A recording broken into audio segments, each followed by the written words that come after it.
Merlot. Merlot is the most planted grape in Bordeaux and is most commonly blended with its first mate, Cabernet Sauvignon. Although in Bordeaux, it can also be paired with or blended with Cabernet Franc, Malbec, or Petit Verdot.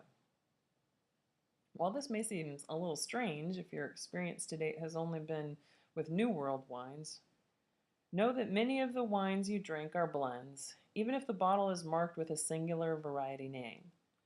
In the US, for example, at least 75% of the grapes must come from that variety if the name is to be used on the label. In Chile and South Africa, it's 85%.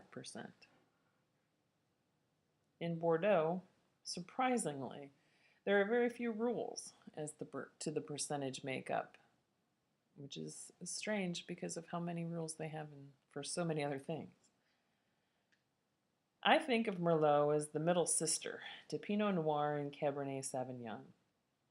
She does not require as much attention in the vineyard as Pinot Noir, but she also doesn't garner the same notoriety that Cabernet has in the marketplace. However, if not given the right amount of attention, this thin-skinned grape can get testy. It buds early and ripens early as compared to Cabernet Sauvignon, and these traits factor in as to why the two are very good partners. Early bad weather in either the spring or the fall, or vice versa, could damage one crop but not the other. And using both will still give you the overall yield that's needed to meet the demand for that year. Merlot also lies right in the middle on the tannin levels and acid levels of the three grapes mentioned. While you may occasionally see a fuller one, Merlot makes a wine typically with a medium body.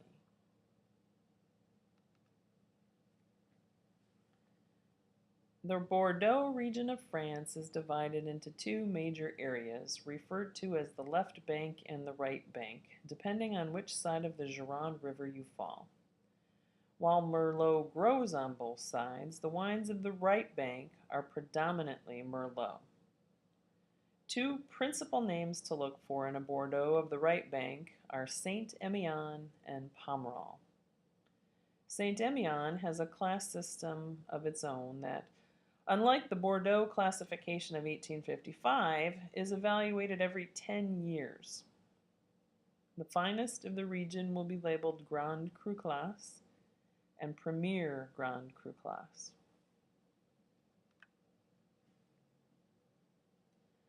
Outside Bordeaux, many countries are making Merlot. Napa and Sonoma in California, Washington State, Mendoza in Argentina, and Chile, to name a few. You will find both straight Merlot and blends in these areas. Italy is also using Merlot as a blending partner for local varieties. Okay, for this tasting exercise, if you're looking to get a true feel for this grape as an individual, compare a wine from a moderate climate to one from a hot climate. The standard Old World versus New World pair-up is going to result in at least one blend. Pay attention to any differences in the fruit that you're smelling or tasting, as well as differences in acidity or tannin levels. If you already know that you like Merlot, but have never ventured much outside California, Old World versus New World would be a good experiment for you. You could also save this experiment for a later chapter on Bordeaux blends.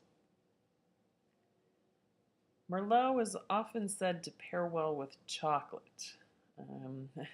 This may be because chocolate can be an aroma or flavor often detected in these wines, but I've tried both milk and dark chocolate with very little success. But if you have some extra cash when you're picking up your wines, by all means pick up a couple of chocolate bars and see for yourself what you think. Is it fact or is it fiction? All right, on the label, words or phrases to look for to make sure you're buying a Merlot. Obviously Merlot. Saint-Emilion and Pomerol will both lead with Merlot, so you will get more of that grape in those bottles.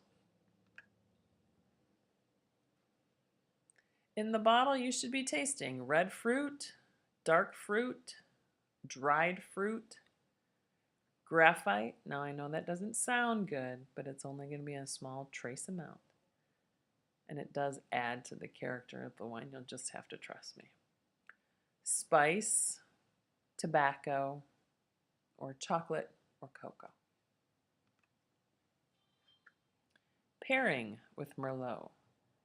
Merlot goes great with pork, roast beef, game birds, mushroom dishes, or dishes with a lot of herb.